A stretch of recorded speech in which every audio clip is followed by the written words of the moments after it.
In a shocking incident that has drawn international attention, a humanitarian aid voyage involving Swedish climate activist Greta Thunberg and the Global Sumud Flotilla came under attack while docked at a Tunisian port.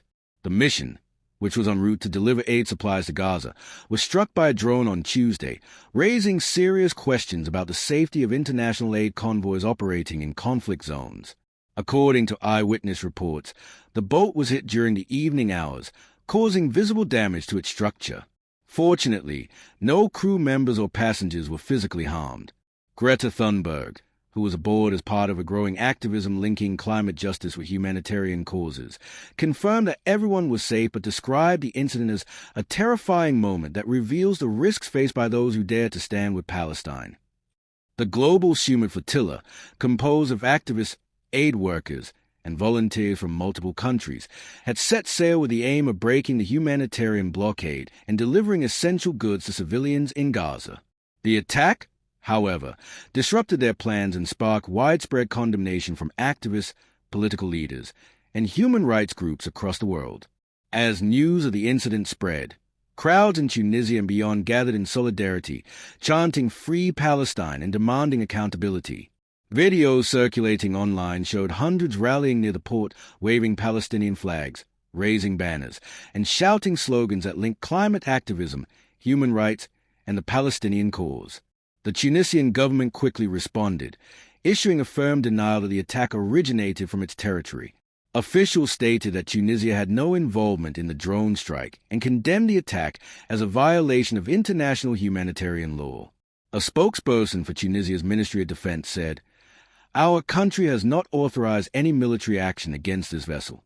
We remain committed to peace and reject any attempt to drag Tunisia into external conflicts." Speculation has since grown regarding the origin of the drone and the motives behind the strike. Analysts point out that aid flotillas to Gaza have historically been controversial and often face obstacles due to the sensitive geopolitical situation in the region. Some security experts argue that the attack was meant to intimidate activists and deter future aid missions. Others believe it could have been a deliberate attempt to escalate tensions at a time when the Gaza crisis is already under the international spotlight. Greta Thunberg, speaking after the incident, emphasized the importance of continuing the mission despite the dangers. She stated, "We cannot be silenced by violence. The people of Gaza are suffering every day, and the world has a responsibility to show solidarity and provide aid." Her words were echoed by other members of the flotilla, who vowed not to abandon their humanitarian objectives. The attack has since sparked a wave of responses from international organizations. Amnesty International and Human Rights Watch both issued urgent statements demanding a transparent investigation.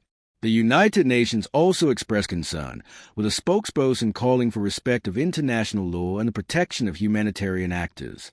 Meanwhile, the incident has intensified online activism.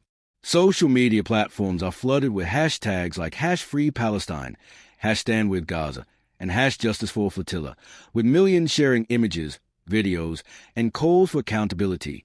The convergence of Greta Thunberg's global influence with the Palestinian solidarity movement has further amplified the issue, making it a trending topic across multiple countries. Critics of the attack argue that it highlights the increasing criminalization of humanitarian aid efforts.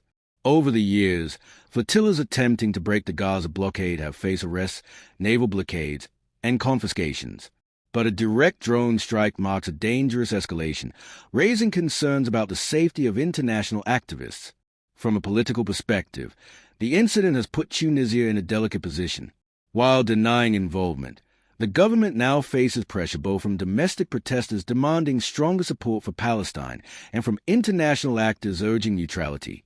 The Tunisian public, however, has largely rallied behind the activists, framing the attack as part of a wider struggle for justice.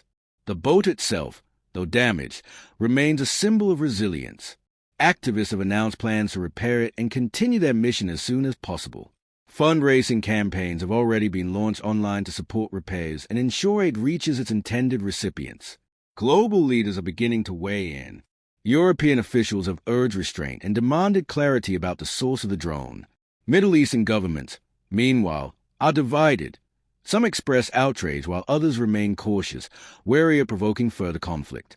As the situation develops, many analysts believe the incident could mark a turning point in the relationship between global civil society movements and state authorities. The attack underscores the risks faced by activists like Thunberg, who continue to connect environmental advocacy with broader struggles for justice and human rights. For now, the world waits for answers. Who was behind the drone?